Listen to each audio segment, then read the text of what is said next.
And I'm not giving up, I'm not giving up, no, not me. Even if nobody else believes, I'm not going down that easily. So don't give up on me. Hey, everyone! Are you rad for Christ? Are you fired up for Jesus? All right, welcome back to another episode of Radical Christianity, where we take a look at faith in action. I am your host, Drew, and we have a great show lined up for you. We are so excited to have you here with us today. Really, really are. Okay, have you heard about this evangelical college in the United Kingdom that has sparked debate over scripture and intolerance after it fired a lecturer for tweets labeling homosexuality a sin? Yes, fired over a tweet. This controversy started back in February when Cliff College lecturer Aaron Edwards posted a tweet affirming the historical biblical position on sexuality. Since, as I'm sure you know, Twitter is a dumpster fire of mostly anonymous ranting by opinionated warriors of the woke cancel culture, there was obviously some pushback. Among other things, Edward was accused of being homophobic and even a terrorist for asserting that the Bible views homosexuality as sinful. Okay, I can see the homophobic claim coming, stupid as it may be, but a terrorist? It's not like Edwards is shooting people or bombing big events. The man's affirming scripture. He's not hijacking airplanes, for heaven's sake. The Cliff College administrators quickly distanced themselves from Edwards' position, saying the tweet does not represent either the views or the ethos of Cliff College. So, a Methodist church doesn't believe in what the Bible says. Huh. Okay. Yeah. Well, some of the tweets from critics who were transgender, according to their pronouns, were calling out Edwards to accept people as they are, coming from transgenders. Bro, you can't even accept yourself for who you are. This is clearly a situation of lack of tolerance. But ironically, the intolerance is for the Christian Bible teacher who is affirming orthodox beliefs on sexuality. As Christians, we are to show love and compassion. We are all broken people, and that is why we need Jesus. Pointing out the sinful isn't intolerant, it is just telling the truth. I guess this college has forgotten what principles it was founded on and failing to abide by its own beliefs. Okay, everyone, today we have guests Brandon Davison of the Hills Church, Tulare Street, and the guys at Holy Smoke Men's Ministry. Thank you for joining us. Are you rad for Christ? Are you fired up for Jesus? All right, woo!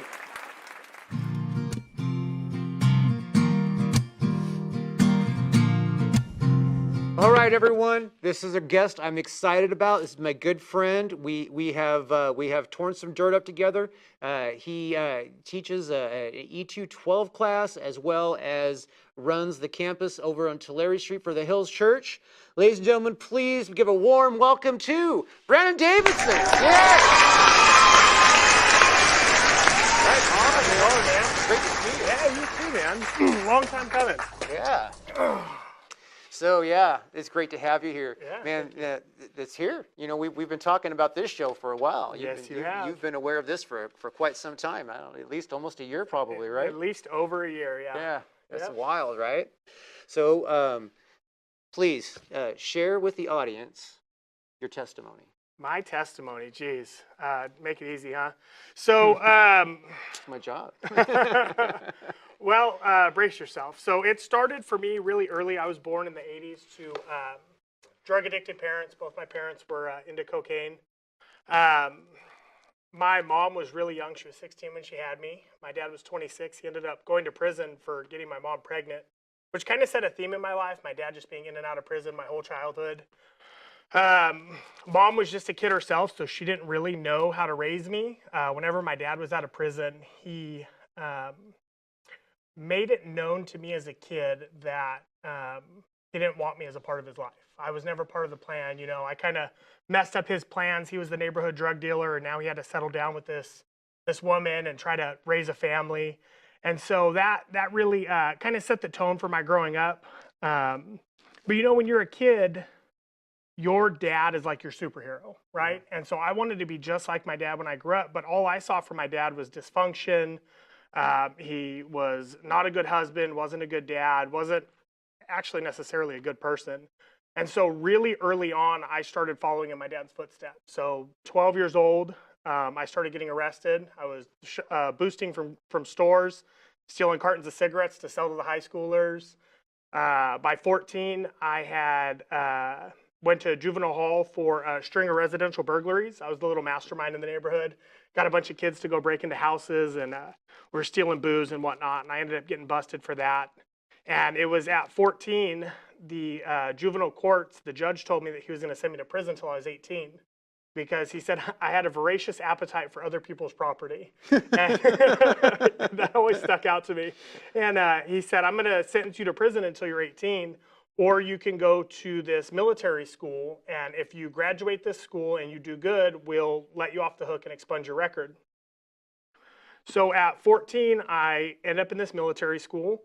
And I did great, man. I finally found kind of that piece that was missing in my life was strong men, strong male role models, somebody to give me discipline and structure. And so I did really great at this school. I actually graduated with a high school diploma at 16. Excuse me. At 16, I graduated with a high school diploma and an academic scholarship to a local community college. So at 16, I'm at my graduation, and like the whole world is starting to look great. Like I finally have some opportunity, and because I mean, we grew up broke. I grew up in the trailer park. I was never going to go to college. So this was like everything, the biggest opportunity in my life to this point. And at my graduation, I get my scholarship award. Like I got a medal around my neck. I was got some awards at this graduation. And when I come down off the stage, my dad had just gotten out of prison. He's there at the graduation. My mom's there. My family's there. And my mom says, man, we're so proud of you. Like, you're doing great. But I have a U-Haul in the parking lot. And I'm moving out of state, like, right now. And I want you to come with me. We were living in Arizona at the time. And she was moving here to the Central Valley. Yeah, she had some family here. And for me, I'm, like, stuck with this problem now. Like, I have this scholarship to this community college in Arizona where we're living. Or, like, I can go with my mom and move to California. And so I told her, like, no, I'm not going to go with you. I'm going to go to college. And so I ended up moving in with my dad. He had to stay in Arizona because of his parole conditions because he had just gotten out. And within a couple of weeks, I ended up getting a check from the scholarship. So it was like $6,000 or $7,000. Like I cashed this check. I brought home this money. And I look at my dad. I come home. I've got all this cash. And I'm like, Dad, have you ever seen this much money, man? And he's like, dude, that's awesome. You know what we should do? We should smoke meth. Yeah, I laugh about it now, but my entire childhood was this like seeking my dad's approval and his attention and everything because he wanted nothing to do with me. And in that moment, like I was the most important person in the world to him. Obviously, looking back now, it was because of the money. But we ended up smoking my entire scholarship in a couple weeks. Missed my classes, lost the scholarship. And so, I don't know, 6 months later, we're living in a tent in the woods. I'm a raging meth addict. We have nothing. And I have like this moment of clarity, and I take our car that we have, and I drive it most of the way to California. Ended up breaking down in like Barstow or something, coming over the border. My mom had to come pick me up. So I get to Fresno, 16 years old, just lost everything, now have this meth addiction.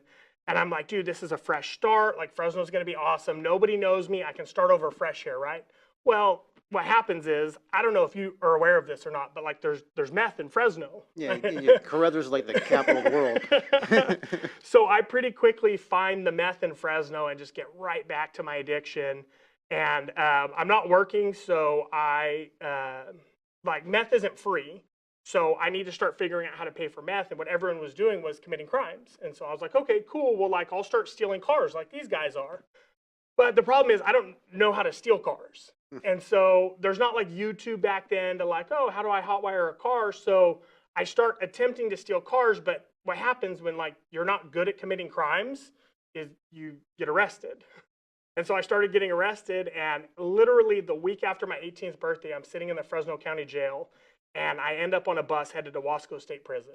18 years old, I'm going to prison. And that was the next 10 years of my life. I went, that first term, I did a year. I was out for 1 month, and then I went right back. And every time I would go to prison, I would get cellies or I would meet people and I would learn like more crimes. Oh, well, you could do crimes like this, or you could do crimes like that. And so you become more of a criminal going through the system. And so every time I'd get out, I'd have this great plan like, oh, I'm not going to steal cars. I'm going to buy stolen cars and chop them up and sell the parts. Or I'm going to start selling drugs, or I'm going to rob people, or I'm going to. So every time I would get out, I was never out for more than a month. I think I went back, I did 3 years. I was out for 10 days, went back, did another year. So out of the 10 years from 18 to 28, I had 6 months collectively on the streets. I did 9.5 years out of 10 years between 18 and 28. And in that time in prison, I started using a needle to do meth. I became an IV meth user, joined a white supremacist prison gang. Because as a kid, I didn't have a sense of identity, I became like this kind of chameleon. I would blend into any setting. Well, when I got to prison, I blended into the prison setting. And I was like, well, I'm going to be a gangster.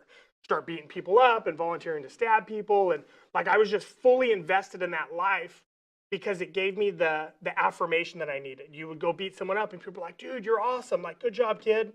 So I was fully invested in that life. And all of that led me to, at 28 years old, I get out of prison.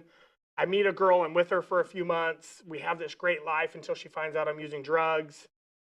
We have a kid together. And when she finds out I'm using drugs, after the kid's born, she had no idea. She was a total square.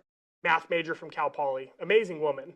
Had never been around drugs, though. When she finds out that I'm using drugs, I tell her. And she kicks me out, which she should. She has a newborn at home. I'm stealing money. I'm being a turd in her house. And that just ended up being the darkest period of my life. I had lost the only stuff I'd ever cared about. That little girl was the only person that I'd ever like actually loved and wasn't just using to support my habits or manipulate or anything like that. And when I lost her, I just went off the deep end. So I spent about 3 months running the streets. It was a really dark time. I got suicidal, had a couple really close calls with taking my own life. I think I was roundabout trying to kill myself. The crimes I was engaging in, robbing dangerous people. The problem was that I wanted to stop using drugs so that I could get back to that girl and my family and the baby. But every morning I would wake up and I'd say, I'm not going to use today. And within a couple hours, I would be at the Connect's house, I'd be using, and I'd be like, what did I do? Like, why can I not stop? So I couldn't live without drugs, but then the drugs I'd been using so much that I got to a point where the drugs weren't working anymore. So I had like this little voice in my head that tells me how broken I was. There was some sexual abuse when I was a kid. I kind of glossed over that, but I'd have that little nagging voice like, you're broken, you're damaged, you're a piece of you know what. And the drugs weren't shutting that voice up anymore. It had for years. So the drugs weren't working, but I couldn't live without the drugs. And all of that led me to this point where I had decided I'm going to end my life on the morning of August 28th, 2015. And so I had a little storage, Daryl's mini storage on over by Motel Drive, where I would hang out and keep my few belongings, and I had my gun in there, and I was like, okay, in the morning when this opens, I'm gonna go over there and I'm gonna do this. I'm gonna end it. And so that night I was like, well, I might as well go get high. Like I'm not gonna end my life tomorrow. So I go to the Motel Drive and I'm hanging out at this motel, and I go to leave like 10, 11 at night, and I go outside and the car that I have, it won't start. And so this devastates me. Like everything in my life has gone so wrong, and now my car broke down. And so I'm sitting in this car all night. I'm crying and I'm doing drugs. And at some point in the night, I'm like yelling at God, like, God, if you're real, F you for my dad, my mom, my broken family, the trailer park I grew up in, the prison, all of this crap. Like my life just sucks and it's your fault. And if you're real, like you should do something about it. And in the morning, as the sun's starting to come up, I think my storage opened at like 8. So it's probably like 6 a.m. The sun's coming up. A tow truck shows up to tow my car. I was parked in the manager's parking spot. I didn't realize it. Well, I guess the manager called to have my car towed. And this dude comes up and knocks on the window and he's like, hey, buddy, I got to take the car. And I get out of the car and like my initial reaction is to like be mad at him, start yelling at him. And I just broke. I just started like weeping, crying, and I ended up telling this complete stranger my whole life story. Like everything that happened. And this dude's just like, he just got to work. He's like, what the heck? I tell this dude my whole life story, and he's like, man, do you want to get sober? I'm like, yeah, bro. Did you not hear the story? Like in 2 hours, I'm walking to a storage unit to kill myself. Like, yes, I would love to get sober. And he said, I just graduated a program called Teen Challenge a couple months ago. I could probably make a call and get you in. And so I was like, dude, I'll do anything right now. So he called, and it was, they didn't have Teen Challenge in Reedley yet. So I had to go to Oakland. He called the Oakland Center, and they said, yeah, get up here. So I called the girl that had broke up with me. Her name's Sunny. I called Sunny, and I said, hey, I know you don't want to talk to me. I know you don't want anything to do with me. But if you could just do me this favor, can you drive me to Oakland so I can go to a program and get help? And she was like, yes, I will do anything to get you help. So she got off work at like 5 o'clock. She was like, I don't know what you're going to do, but I don't get off till 5. So the dude said, I'm not even going to tow your car. He laughed. He was like, best of luck, man. And I got in my car, and it freaking started. My car started, so I drove it over to Sunny's house, and I waited for her. And at 5 o'clock, we got in her car, and we drove to Oakland. And I think it's like a 4-hour trip. We're about 3.5 hours into the drive. And the tow truck driver, he called my cell phone. He goes, hey, man, I forgot to tell you, it's a Christian program. And I was like, Christian program? Pff, I don't want nothing to do with Jesus. Like, what the heck? And I told Sonny, I go, turn the car around. Just take me back. I'm good. Like, I thought it was going to be something that would help me. I didn't think it was going to be this Jesus cult stuff. And so Sonny, in that moment, probably saved my life, because she looked at me and she said, you know, if you don't want to go to this program, you don't have to. She said, but I'm going to Teen Challenge in Oakland, and you're getting out of the car. And if you don't want to go to the program, you can walk home. And I was like, dang, okay. What happened to old codependent Sonny that did anything I wanted? And so we got to Oakland. I mean, it's probably like 10, 11 o'clock at night now by the time we got there. And it was in probably one of the most lovely areas of Oakland. This stretch of neighborhood was on an FBI watch list for murders in the country. I mean, it was terrible. And I got out and I looked down the street and I'm like, oh man, like, I don't want to be a white boy walking through here. Like, that's crazy. So I went inside Teen Challenge, man, and I ended up falling asleep, and I ended up staying. And what happened in Teen Challenge was I loved it, man. The people loved me without any kind of angle. They just absolutely loved me. And I didn't believe in Jesus. I didn't want anything to do with Jesus. But these people just loved me and served me. And because of that, I ended up sticking it out. And so just a couple weeks into being in this program, we would have to go to these different churches. And like every day I'd have to walk down the block and go water these churches' lawns and stuff. But we ended up going to this church called Sequoia in Oakland. And it's primarily African-American church. Like, I literally was like the only white dude in the church. And we get there. Now, remember, like, I learned racism in prison. I joined a white supremacist prison gang trying to fit in. And so I still have all of this like junk in my brain, this way that I've been programmed through prison. And so I'm standing in this church and I'm like, crap, like I'm the only white dude here. And I would sit in the back and I'd always be pissed off and I'd cross my arms. And this lady got up to sing. They started the worship and she got up to sing. And when she opened her mouth, I was like, oh, her voice is beautiful. And so I stood up, but like I still have my arms crossed because I'm pissed off and I don't want to be here. And as she's singing, she was singing this song, Great Are You, Lord. It's your breath in our lungs, so we pour out our praise. And as she's singing it, like my arms uncrossed, and I'm just like mesmerized by her voice. And by the end of the song, I was weeping. And I was like, I knew through that song, through this woman, through that church, that God was absolutely real and that Jesus wanted a relationship with me, and it didn't matter how far I had wandered off, all the bad stuff I had done, that God still wanted me. And that song still gives me chills to this day because I remember that moment. And it's so funny that like God would use an African-American church to bring a stupid white boy who was like stuck in this racist BS to bring him to Jesus. And that just like broke everything open for me. And from that moment, I absolutely caught fire for Jesus. And so I come back. I did not finish the Teen Challenge program. I left a couple weeks after that. I went home. Sunday let me move back in, and immediately we got plugged into church, got plugged into Celebrate Recovery.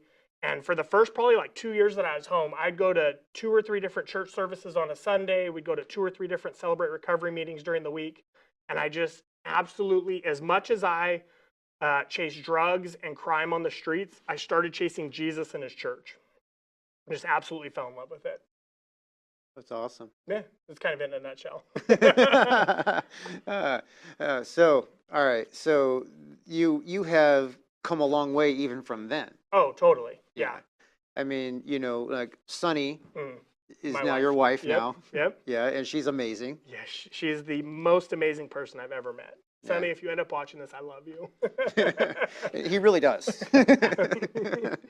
And you are very active at the Hills Church, and you're now the pastor over at Tulare Street. Yep. You were the online pastor over at Clovis Hills, and then now you want to tell that story about scrubbing toilets and all that? Oh yeah. So I went through. We have a school of ministry at Clovis Hills called our E212 program. And so what it is it's basically a condensed seminary class. So it's for people who work full time and go to church, but still want like that seminary level leadership training. And so a guy named Todd Harris actually found me. We were living out in Reedley. He found me at a Celebrate Recovery meeting. He heard me share. He was a guest. Oh, Todd's been on the show? Yeah, oh man, I got to get off this couch. No, Todd, I owe so much to Todd Harris. He heard me speak out at the Celebrate Recovery meeting, and he was like, "Hey man, God's gonna do something with you, and you need to let him." And I was like, "What are you talking about, dude? I'm working 80 hours a week welding and just trying to figure out marriage and all this other stuff." And he's like, "No, God has a plan for you, man. I think you should come to my church and get in this leadership program, and I'll pay for it." So he got me a scholarship into this E212 program, and I came out to Clovis Hills. And now I've got tattoos, I smoked, I cussed, I told dirty jokes, and I say that all in the past tense, but some of that is not past tense. But I came, and I had this idea like, oh, North Clovis, like, I'm not going to be welcome here. And I ended up going to Clovis Hills. And it is not anything that you think North Clovis would be. It is the most open and accepting church I've ever met. It actually really changed my relationship with the church in general, the way that this church welcomed me. But I went through this 1-year program. And at the end of this program, I really did feel a sense that God was calling me. And I felt like God was calling me to be a pastor. And so when we graduated this program, I asked Pastor Scott, runs the whole thing. He's the executive pastor at Clovis Hills. And I said, "Hey, man, I graduated. Like, are you guys going to hire me now?" And he said, "Oh, absolutely. We'd love to hire you. Come next week and we'll have an interview." And so I show up next week, and my interview was with the facilities director because they needed a part-time weekend custodian. And I was like, "I think I'm in the wrong interview." And he goes, "No, this is the right place." So I took the job, and I became the part-time weekend custodian at Clovis Hills. And it is the best thing I ever did for my ministry, because I literally started by scrubbing toilets and changing trashes, and I got to see from inside how a church operates. And I got to learn, like, sitting backstage, watching how pastors do what they do and how everything functions. And it was just an amazing 3 years of doing that. And it was a lot of work because I'm still working full time and I'm still trying to manage a family. But it was the best investment I've ever made in my ministry. I recommend anybody, like, if you're going to start in ministry, start in the bathrooms. That's the way to go, and it keeps you humble. Like, even today as a pastor of a church, I'm like, no, like, I'll clean bathrooms. I don't care. Like, it's just as important as anything else that happens at a church on Sunday. And then during COVID, we weren't meeting, so they laid off the custodians because nobody was coming to church. And then a couple weeks after that, they were like, "Hey, we actually think we need to pivot to online church. Would you come and be our online pastor?" So I got licensed as a pastor in 2020, and I led our online campus for 2 years. And then January of last year, we had the opportunity to go plant our Tulare Street campus, which that's a whole nother story in itself. But yeah, well, the Tulare Street campus is it seems to be doing pretty good. It is indeed. Despite me being in charge of it, it is flourishing. Well, you got a lot of really great people on board over there. Yeah, we do. We do indeed. It's a beautiful thing to see. Yeah. So you want to talk about Convicts for Christ? Yeah, let's talk about Convicts for Christ, man. So Convicts for Christ was started through my experience of coming to Jesus. So when I came back from Teen Challenge, I didn't know anything about church culture. I'd never grown up in church. The only thing I knew about the church from like growing up was they come once a year at Christmas to drop off toys and take pictures, and then they're gone, and I never see them again.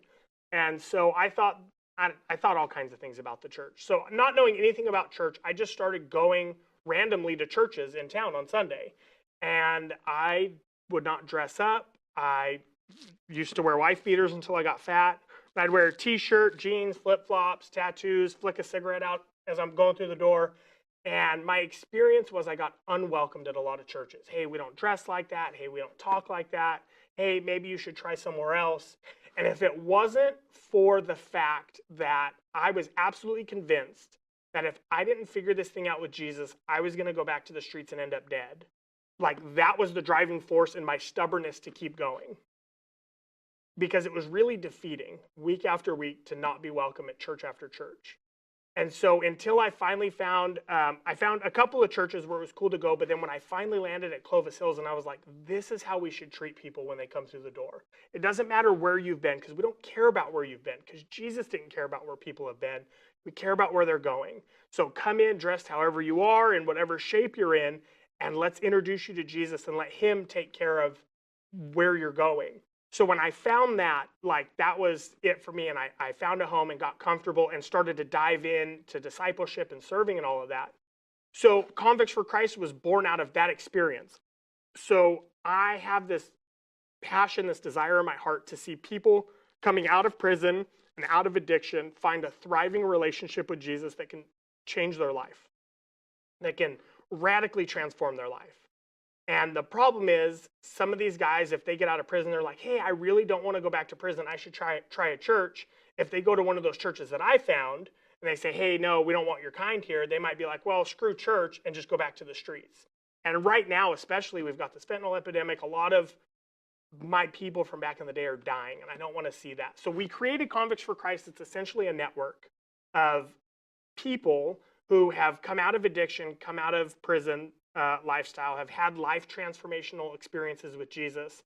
And we have created a network of churches to send people to, recovery meetings to send people to, and basically a network of friendly churches and friendly places to go. So say a guy gets out of prison or he gets sober and they connect with us at Convicts for Christ, we'll pick them up and take them to Clovis Hills on a Sunday. We'll take them to the Tulare Street campus on a Sunday. There's a few other churches, Adventure Church, Northeast Church, churches that there's a group of us that go there. So we'll pick you up, come with us, we'll have lunch afterwards, and try and get you plugged into this church, or take them to celebrate recovery meetings during the week, that kind of thing. So that's essentially how it started. Was we just want to hang out. We have barbecues together probably once a month. We meet up and play cards, just stuff like that, where it's, hey, it's sober. It's people that are just like you, have been there but have grown past it, that can give you good guidance, and getting them into discipleship. And it grew from there. We became a 501c3.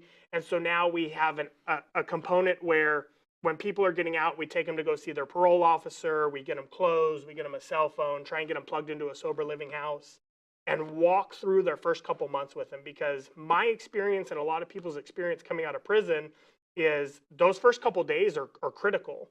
Because you're like, hey, I want to do better, but I've always done this. And if somebody doesn't catch you and point you in the right direction, pretty much right away, we're going to go back this way. And we want to catch them and help show them this way. So that's kind of what Convicts for Christ has turned into. That's awesome, man. Man, you know what? I want to say that the things that God is doing with you is just amazing. Yeah. It really is. I am grateful that you're my friend. Yeah, man. And praise Jesus, man. Can I just add two little things, because I want to follow up on these. First of all, my dad, who is kind of like the villain in the whole story, about 2 years ago, he came to faith. He went through a program. He got baptized, saved. He's doing great now. He got his ups and downs, but me and him made amends, and he actually lived at my house for a while and like got to know his grandkids. So God brought that story full circle. And then I also just have to follow up, because anytime I talk about like the white supremacist prison gang stuff, like God has led me on the way. So like the Tulare Street campus, we're in the Edison neighborhood. It's like 3% white. Like my biggest demographic is Hispanic and African American. And so God has like strategically put me in a place. And I feel like I get to make a living amends to people that I had never met them, but I had, for whatever reason, decided to hate them. Now I get to love people that I had never met from those same demographics. And I got to go on a mission trip to Malawi, Africa a couple years ago with Pastor Scott, and I got to preach in the prisons. And like in Africa, I got to tell my story in the prisons, and we got to baptize inmates. So I love God's brought me on this path of reconciliation with all of the people that I've done damage to in my life. And it's just the most beautiful thing. Yeah. It is. So I always have to follow that up. Like, hey, I'm not still a racist and I still don't hate my dad. like God's brought it all around full circle, and it is the most beautiful thing. Yeah, you know, that's the thing. When you give it all to Jesus, he's going to fix it. Yeah. I mean, there's everybody's all like, well, you know, my life's a disaster and all this kind of stuff, and I don't know what it's going to do. I don't know how to fix my life. And it's like, the answer is Jesus. Yep. You don't fix it. Jesus does. Yeah. You just got to shut up and let him. Exactly. Yeah. Yeah. That is the message for everybody. Yeah. That is the message right there. Yep. Man, it's I so good. appreciate you, man. I'm so grateful that you're my friend. Yeah. Likewise, man. Yeah.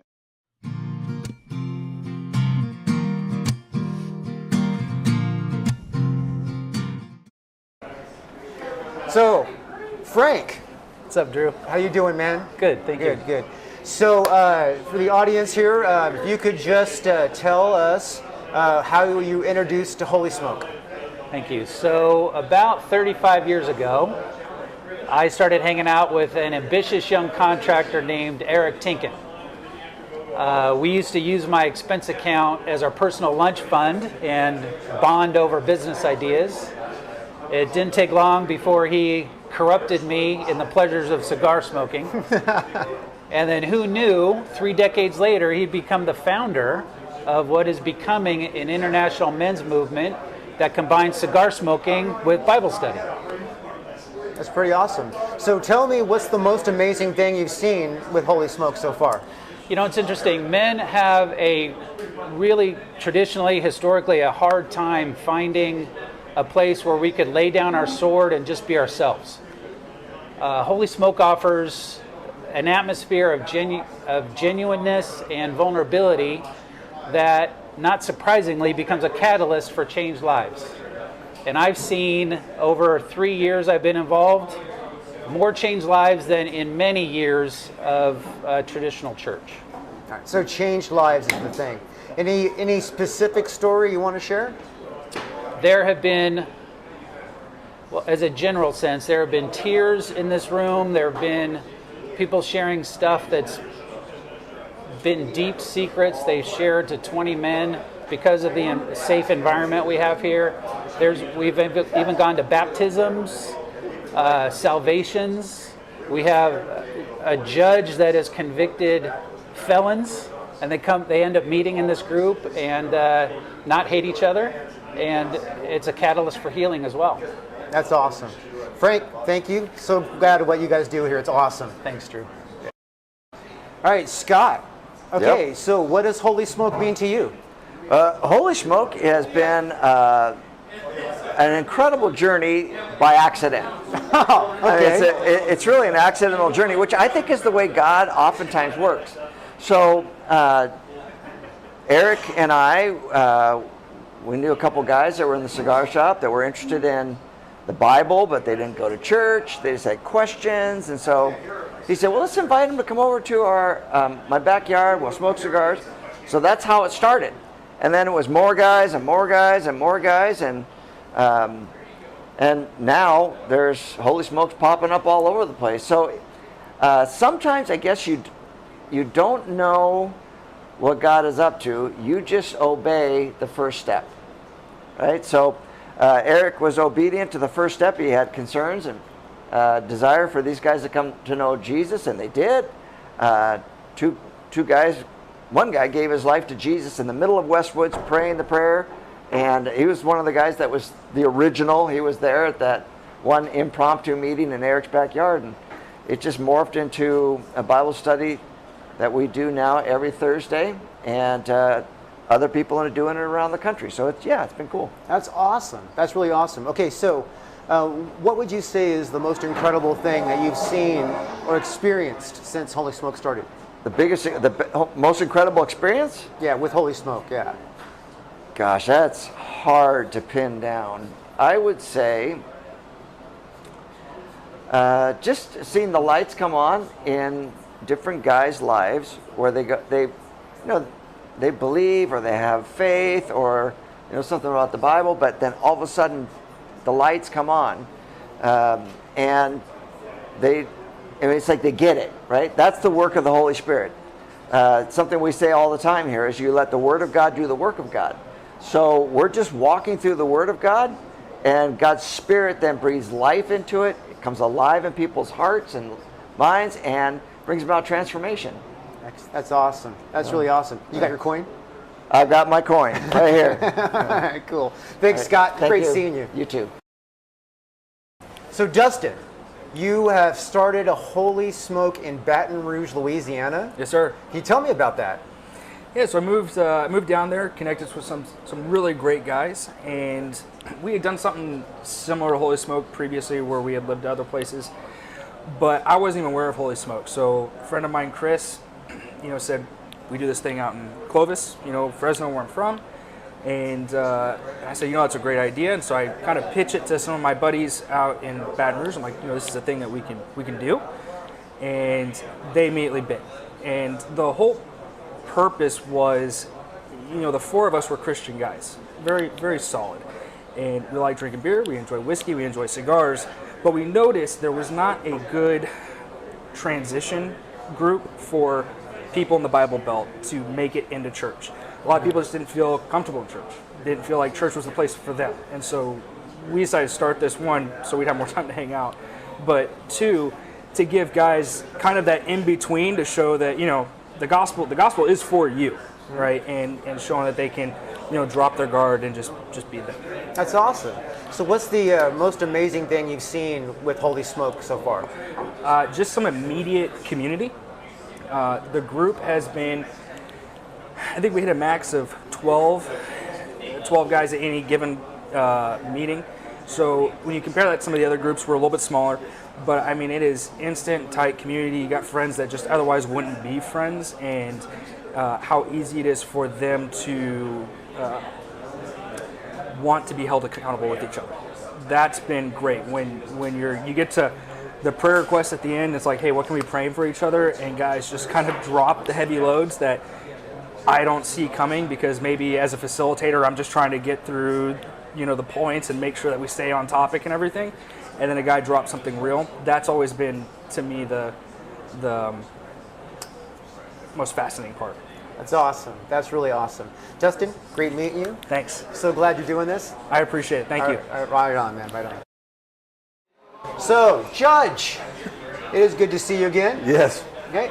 So, quick question. What does Holy Smoke mean to you? Well, I got involved, as many of us, in Holy Smoke through a friend. One of my friends, Ted Fellner, brought me. And I knew the fellas from the cigar store, but I really didn't know much about Holy Smoke. And it's been a lifeline for so many of us men. And so much so that I recently started a new Holy Smoke group at First Street Church, Joe's church. And it's been a wonderful experience facilitating the meetings. So it's been a growth experience, Yeah, that's awesome. And especially when you're facilitating a meeting, you do a lot more in-depth studying about the Bible and the Word, and try and answer questions for the guys and stuff. Because you got to be prepared. You got to be prepared, yeah. Yeah, that's awesome. That's great. So, what's the most amazing thing you've seen with Holy Smoke so far? Oh gosh, the transformation of so many men. I myself included.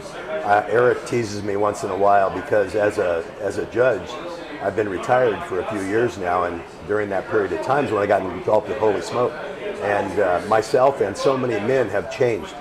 It just changes you. If you really get into the Word and you start living with Christ and walking with Him every day, it really does change you. And Eric always reminds me that you're not the same person I knew 2 or 3 years ago. Yeah, and I think that's indicative of all the men that come. We get so many men that go to multiple ones a week. I have fellas coming to mind that have been to this one on Thursday, come to mine on Monday, might even go to Terrence's on Tuesday night. So, yeah. And like cigars. It's not the cigars. It's really the Word. As Eric says, let the Word of God do the work of God, and it really does hit home. That's awesome. Yeah. Hey, Judge, great talking to you. Yes, nice seeing you. Joe, great to see you. Good to see you too. Great to see you. We got to get you on Radical Christianity as often as possible. man. I'll take it. It's fun. You're a pretty radical Christian. Not just because you have tattoos either. All right, so tell me about Holy Smoke, what it means to you. Holy Smoke was a reluctant journey. I didn't want to do it. Eric and I were hanging out at Candy Cane Lane. He has a house in Cindy Lane. And he was showing me his backyard, and we were chatting it up, both of him and I.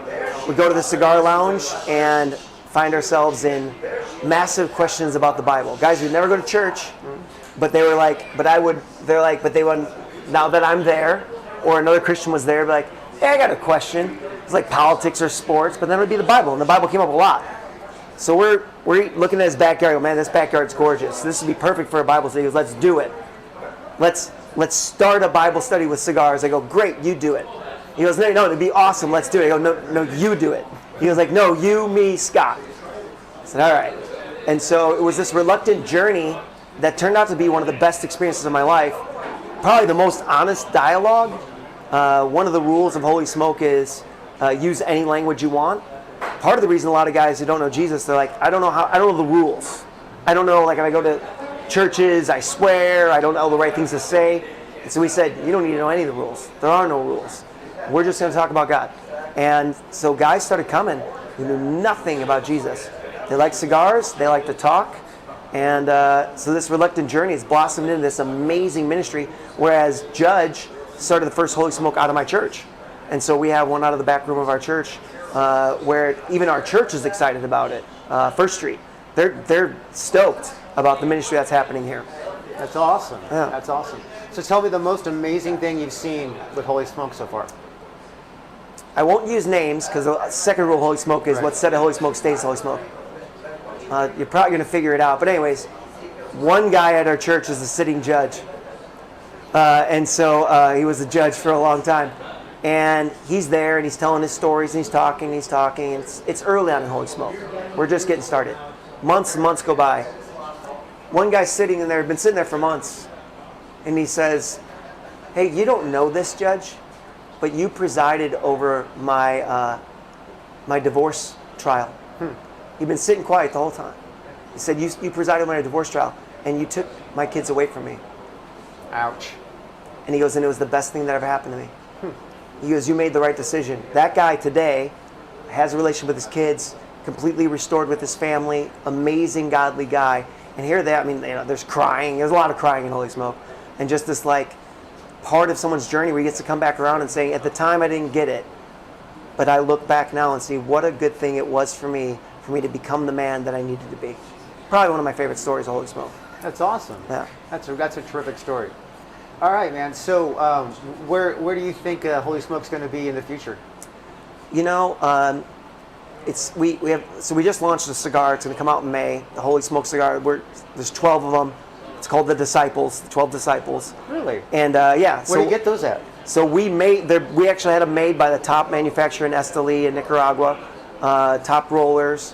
Ian, who has Dapper Cigars, which is a local cigar maker here, did all of it for us. Amazing. Did a great job. But what I bring that up because we're going to go to the cigar convention in Las Vegas, the biggest cigar convention in the country. And all the conversation around the board is we don't care about cigars. We care about the groups. And that's the mission of Holy Smoke. I don't know where it'll be in the future. I hope it's a lot of groups of men meeting Jesus, building friendships. Do you know that men, after the age 25, stop having friendships? Like they literally know the guys at work and they know their family. Holy Smoke, these are guys have friends. And the Bible literally says, where two or more are gathered in my name, they'll be present. Jesus and the Father and the Holy Spirit are community and designed us for community. Holy Smoke is bringing men into community. And so then we say to them, like, we're not a church. Like literally, we're a first step. We're a parachurch. What we encourage guys to do then is go get plugged into a church. Go serve at your church. Bring your family to church. Like you can't bring your wife and your kids here, so this can't be everything. Right. So what I seek the future of Holy Smoke is men who are transforming their family, their community, their church as they grow. That's what I hope Holy Smoke becomes. Not just some other big, we don't want to be promise keepers. Like not that I'm against that. Like, that's not our goal to become some massive group. Our goal is to see men transformed by the relationship with Jesus. That's the future. Well, I can imagine that cigar conference would be a great opportunity to blow the groups up. So excited, because everybody there's pushing cigars, and we're pushing Jesus. Yeah. Well, I mean, there's going to be people there like, what are these cigars? And you have to explain, like, you know what? I am going to go start this in my house. Yep, you know 100%. Yeah. It's exactly what it is. Yeah. And from manufacturers to distributors, and here's the funny part, is people don't know this. A lot of the big manufacturers are Christians. They just don't talk about it because people have been shamed for smoking cigars. Right. And a lot of these guys, we're going to talk to them, they're excited about talking about Jesus on camera and with a cigar. That's awesome. Yeah. That is so awesome. Yep. All right, Joe, great talking to you. Thanks, sir. We'll Appreciate talk it. to you more soon. All right. So, Devin, it is great to see you. Can you tell us a little bit what Holy Smoke means to you? What Holy Smoke means to me. Holy Smoke, it started as a great fellowship of guys, but it didn't start out as a full group. It started out as a few guys wanting to know about the Lord, wanting to hear the word in a cigar shop. And cigar shops are noisy places. The kind of conversations you hear in there, when we advertise it and say, you'd be willing to talk about anything over a cigar, in a cigar shop you will hear anything and everything. So we wanted to take that same delivery method of a cigar and make a safe place, if you will, a safe space where guys aren't going to get interrupted or shouted down by their buddies if they're just wanting to hear about the word. So Holy Smoke, it's a delivery method of the word to guys who are just open to hear. And then, my goodness, if it's not some of the best fruit and filling bread to keep you going through the week, because a lot of guys, we all go to church. Some guys may not, though, and they say, this is like my church. And while I encourage you to find a local church, this is definitely it's a great stepping point for a lot of guys. Right, that's awesome. So tell me, what's the most amazing thing you've seen since you've been coming to Holy Smoke?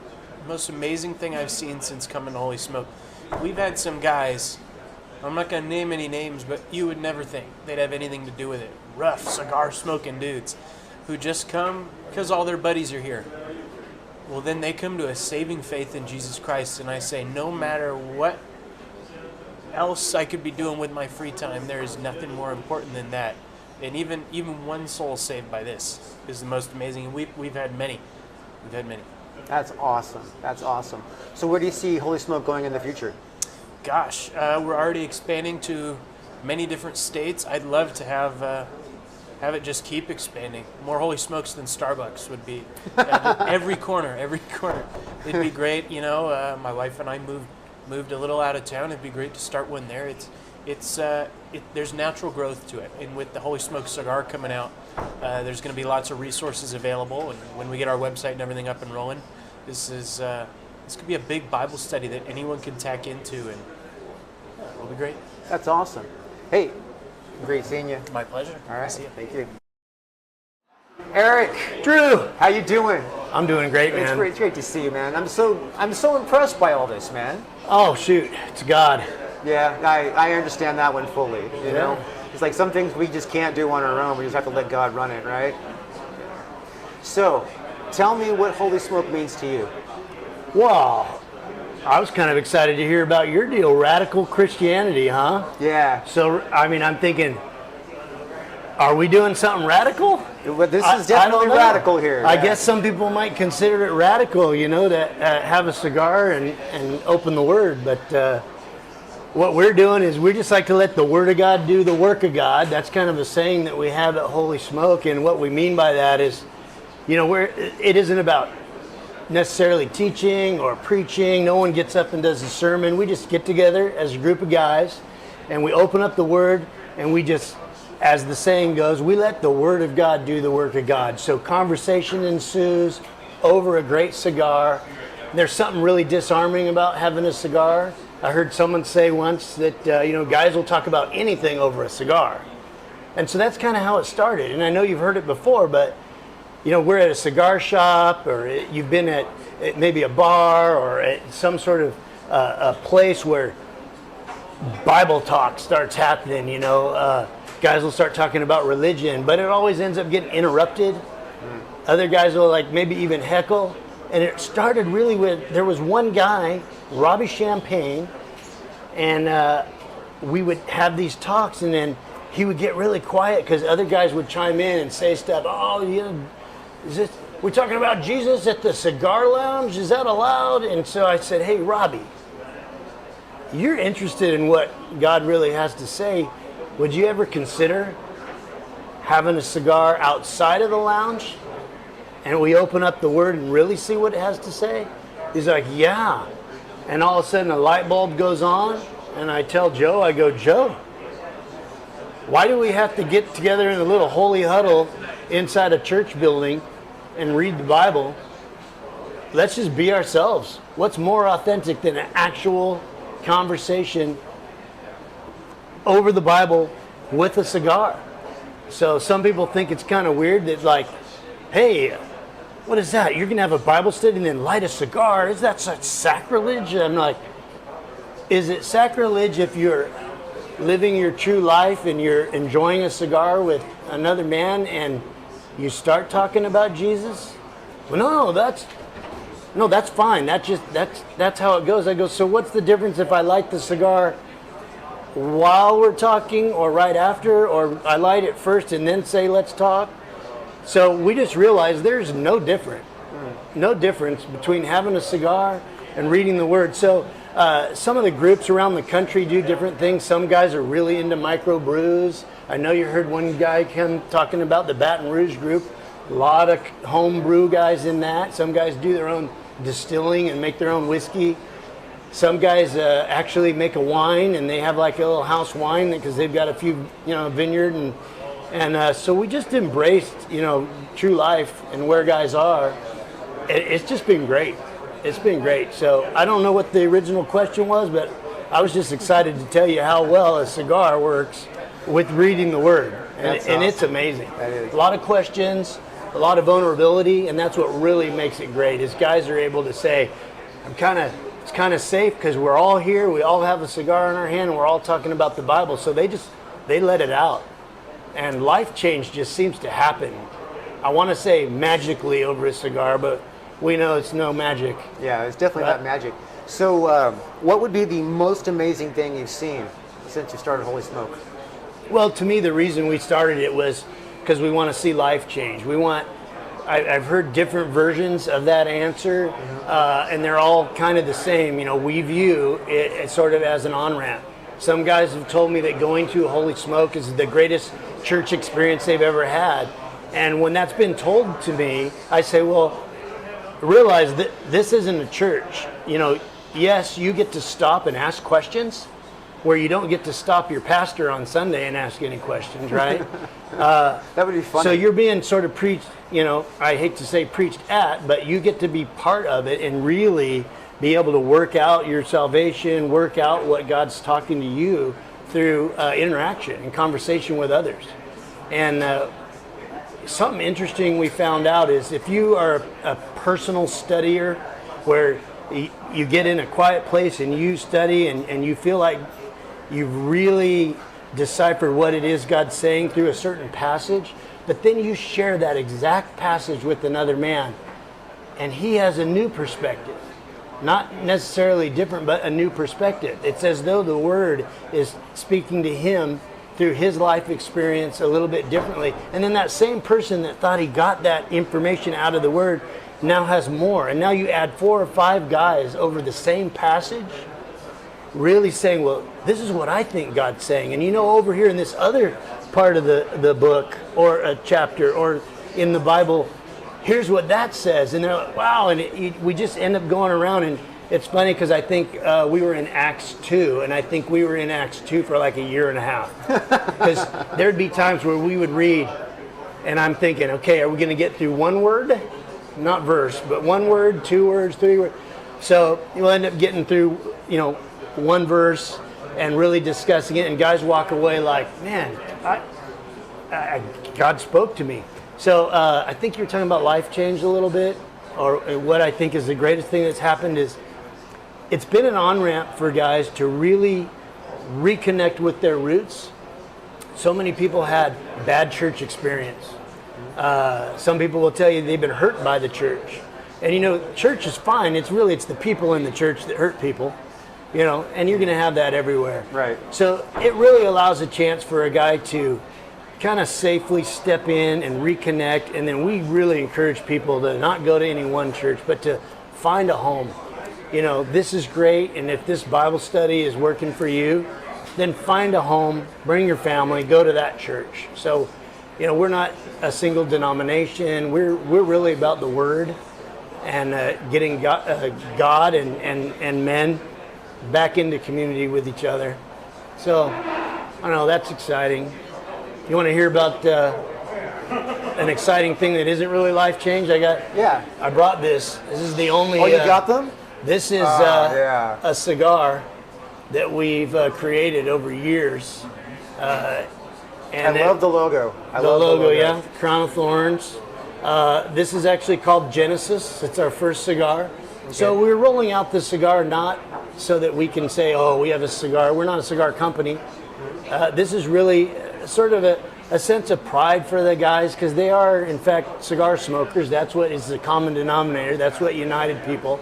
And I know I'm a little bit all over the board, but it's funny because we have a lot of guys that love it so much that they don't even smoke cigars, but they come for the Bible study.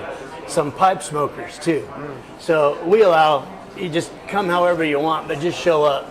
But this here is called the Holy Smoke, and it's only 12 cigars, kind of modeled. There's some themes, you know. We modeled it, 12 disciples, 12 cigars, kind of fun. We designed this with a piano finish. These guys can keep it. We want them to be able to, whatever, throw their change in it after they smoke them all. Right. But here's the cigar. That's awesome. It's called the Figurado, and those are beautiful cigars. yeah, thank you. So we love it. Built in Nicaragua, and we got a Mexican wrapper on it, which is one of the most sought after wrappers, called San Andreas wrapper. So if you're into cigars, you'll understand this is probably a pretty great blend, and we think it is. We worked on it for a few years with a great cigar blender. Yeah. How many times have you sampled these? We sampled a lot of different sizes, a lot of different blends until we finally settled on it, and we wanted it to be perfect. So we believe they are, and come May, we're going to launch those, and they'll be available globally through Dapper Cigars. That's awesome. So anywhere Dapper's sold in the world, they can buy a Holy Smoke cigar. But it's kind of like if you're in a bike club or any other type of club, you know, they'll have some swag. You'll see guys with hats, you know, just kind of supporting the brotherhood, so to speak. Our brotherhood simply has its own cigar too, so we're pretty excited about it. So I'm thinking maybe this will be the only cigar I smoke from now on. So we're highly invested in it. So I'm going to probably have to be one of the big consumers of that too. So Yeah, that makes sense. That does. It's great.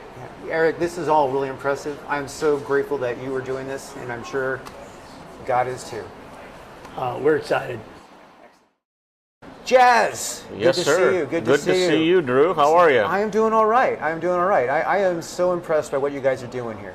So, okay, there's a couple of things obviously we need to talk about. One is your story. Okay. Because your story is impressive.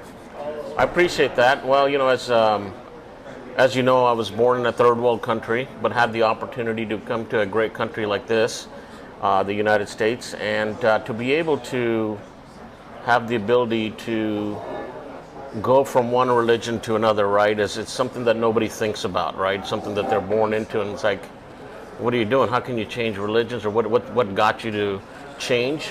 And I think part of the thing is not just being able to go to church, which I love, but the ability to interact, to ask questions, to learn more, right?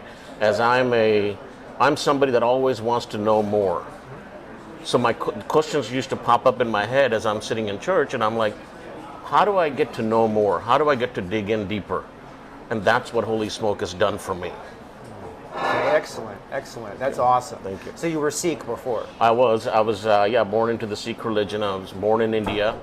Came here at the age of 12, and just love the opportunities that this country has given me, and embraced me, and it's just something I love. Yeah, that's awesome. All right, so tell me about the coin. All right, so the challenge coin. Most of us know it's always been the elite group as Navy SEALs, somebody that has had the coin. And why do they have the coin? They want to make sure that everybody knows they're part of an elite group. And that's what we think of ourselves at Holy Smoke, that we are unique. I heard earlier somebody say radical. Hopefully we are, because that means that we're trying to do something different in a positive way to impact men in a positive direction. So there's three things associated. First one is to pray. What does that mean? So on a daily routine, you have work, you have family, you're doing stuff, and maybe you thought about praying for somebody, but it just gets away from you because of the busy day, and you reach in your pocket, and all of a sudden you feel the coin, and it acts as a reminder. Hey, wait a minute, I was supposed to pray for somebody. And so now you can go ahead and actually pray. Second part, invite. What does that mean? Say you're sitting in a social environment and there's somebody that's always been asking, hey, what is this Holy Smoke? What do you guys do there? What's happening? And you kind of give them the information, but they never really have shown up yet. Well, you reach in your pocket and you feel the coin. Well, now it acts as a reminder to maybe they're waiting for a personal invite. So it's like, hey, Drew, you've heard about the Holy Smoke. I know you've asked some questions. How about if I personally invite you? Would you like to show up? So there's pray, invite. And then there's the third part, which is challenge. And that's where the coin comes from. And that's why we're in this beautiful place here, is because somebody actually lost the challenge who didn't have their coin. So the challenge part also, you're sitting in a cigar shop. You're sitting at a restaurant. Your Holy Smoke brothers, somebody reaches out, puts the coin down. Now, if you don't have it, there's the challenge part. You got to pay for everybody. So either whether it's a cigar, whether it's drinks, whether it's food, it doesn't matter. The environment you're in, you got to take care of them. And like I said before, that's how we ended up in this beautiful place. Is somebody didn't have their coin on them, and so now we have this place to do Holy Smoke. I noticed Joe has his coin on his phone. Yeah, you know what? He's actually very smart. And the reason I say that, because most times people go, oh, does that mean cheap? No, I go, no. In Indian, like, cheap means smart. So Joe's very smart. He glued his on the back of his phone so he can never leave home without it. That's awesome. Yeah. All right, so what is the most amazing thing you've seen in Holy Smoke? Like I said before, it's the ability to interact. It's the ability to see men open up to other men, which typically doesn't happen outside of this environment. It's the ability to embrace each other as well. Sometimes we think that we're the only ones going through something and nobody's going to understand. All of a sudden you find out, you open up to somebody and they're like, man, either I went through it or I'm going through it as well, or just a different way. So it lets others help you. It lets others embrace you. It lets others be part of that group so you can actually support each other. And that's what I love about it. That's awesome. Yeah. That's awesome. Jazz, it is good to know you. You too, Drew. Thank you so much. Appreciate it. Thank you very much. Yeah.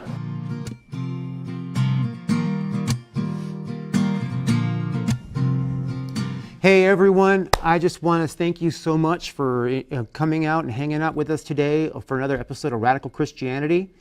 You can find us on the internet at rad4christ.com. That's radforchrist.com with the number 4. Okay. On there we have a bunch of little goodies and stuff that you can check out. The website is still kind of new, but it will grow over time. But there's a really important thing that we want to talk about, right? So we had some great guests today. We had Brandon and Holy Smoke. The guys at Holy Smoke were great. One thing that everybody's telling you here is that Jesus is real, right? Jesus is real. And you may hear Jesus knocking at the door of your heart. You may be hearing that right now. And if you're hearing that, I'm encouraging you to listen. I want you to think about that. Just think about how Jesus is there knocking at your heart. And if you feel as though it's time, like maybe you're ready to take that step to give Jesus control, like let Jesus, be the one that fixes everything in your world, then just say something like, Jesus, I believe in you. I know you're there. I'm going to give up my way and I want to go your way. I want you to show me how to be the person you made me to be. And if you say something like that to Jesus and you really mean it, he's going to come in. You're letting him in.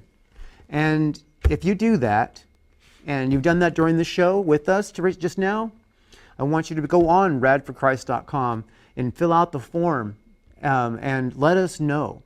And because then I'm going to send you a Bible and maybe a little gift and a note. And I'm going to, I want you to know that you're welcome to reach out to us. You can ask us a question. You can tell us your prayer requests.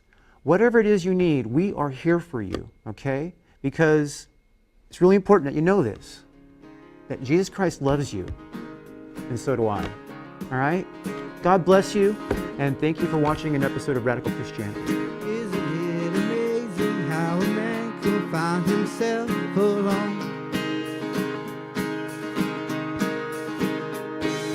Fall into a darkness for an answer that he's never known.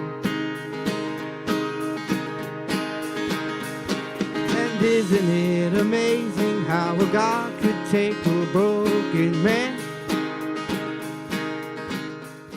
And I'm not giving up, I'm not giving up, no, not me.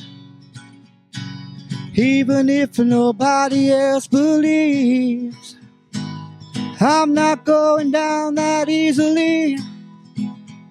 So don't give up on me.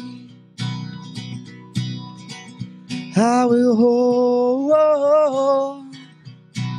I'll hold on to you. No matter what this world throws. It's a mystery.